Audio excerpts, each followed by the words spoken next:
What's up, LBA fans, and welcome to our week 3 games from, of course, the LBA. Now, I gotta make an exception here, because this is easily the best game from the Red Division, no doubt about that. Of course, being the Stevo or the Eterna version, of course, Shadow Shoe or Tokyo Raichus. Really have nothing too much to say about this game more than look at these previews. Stevo's teams suck. Like it's look. I'm not saying that to be by any chance mean to him. It's just he's facing such a tough team against him, so he really needs to have a good plan to even stand a chance here. And with that said, let's do it. Like seriously, I thought Stevo had no chance this game whatsoever. So we're gonna start off here with the Archeops, which is really nice against the Sableye. Of course, he's gonna predict the potential Will-O-Wisp packing Lumberry on his Archeops, which I thought was incredible, because he will now go and proceed for a go for Head Smash. Now, Head Smash is not the strongest move. People know that. Tyrantrum, not famous for that move or anything like that. As you guys see, there is the Lumberry out of the way. Here comes the Head Smash. And what should it even do against a defensive Sableye? I'll say just about enough. Damn! The damage! The damage! How do you lose a Mega Sableye in 2 turns? And one will say just like that. Just like fucking that. Damn! Boom! That's... it's so extreme. So anyway, he is forced, of course, into the speed ratio, which is unfortunate for the Archeops being because it's so powerful. So anyway, here's, of course, it's a shell smashing monster. That is, of course, Goista. Now, he will proceed to go for an Ice Shard. Fair call. And Stevo once again will crew his expertly planned Freeze Drive, which is also just wow. Really? He packs the Freeze Drive, makes sure the Cloyster's defenses are not to be trifled with. Now, unlucky for Stevo, Cloyster does pack Raichu Shell, and that's just not gonna work. That's easily the guy out of the way. Or one would say, I mean, Mammoth One sounds like a hell of So anyway, he's gonna bring in Ian and goes for a Sucker Punch. And of course, being that he isn't of a White Hub nature or item, he will be just about fine there and take out the Cloyster. So the Ponyards do the stuff. I mean, I'm pretty much ripped in that thing, but it does stuff.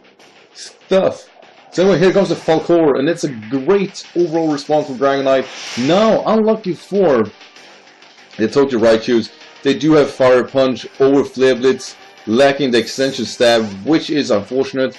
And actually, Stevo will pull a double switch, checking out if it has Stone Edge or not, which it does, of course, and Cobalion could just take that just fine. But being that it has Fire Punch and not Flare Blitz, it will pay him dearly, because the Cobalion will live. And not only that, it has, of course, a close combat, which is all powerful, and will take out Infernape because his life orb boosted. Now, with that said, sadly we get a delicious double down here, and I think it was a very, very fair trade-off, and it also shows that, of course, you should have the strongest accessible stab you can possibly get for your Infernape or stuff like that will happen. Now here comes Scolipede. Now Scolipede is a very, very dangerous one, won't deny that, but due to it not having speed boost yet or go for Protect, he gets the chance here to go for Acrobatics, which does a lot of damage. A lot of damage for Scolipede. Very surprised it didn't go for Potential Protect, making sure to outspeed the, of course, Archeops. Definitely a tough call to make, being that, of course, Scolipede is really frail and can't take hits, but it can dish them out. Now, of course, Stevo does not go for a Sucker Punch here, which will pay him dearly, because he will lose the Ponyard here, and he had no reason not to go for Sucker Punch at that point, and the Scolipede is looking dangerous by the second. But Falcor, the Dragonite, is gonna come in. Now, with a broken Marvel Scale, he'll instead make sure he avoids the rock, the rock slide, and retaliate with, of course, the Outrage, and that's the Scolipede out of the way.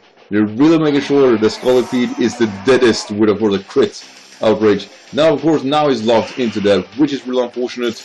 but at the same time, there is really not a whole lot you can do outside of a dashing game from the Gengar, which, due to previous miss, will not kill the Dragonite. But, you know, that's fine and all. I mean, the Outrage will solve just about the worst, and that's the Gengar. Our way. So it's really incredible to see that things just breaks apart anyway. And of course, Necrosego is forced down a whole lot, and here comes Manaphy. And being that Manaphy is extremely dangerous, he decided to stay in, hoping that it was going for Stevo while himself was going for an Outrage. Now that did not happen, but I think there was a fair chance that could happen, so I think it was a good call.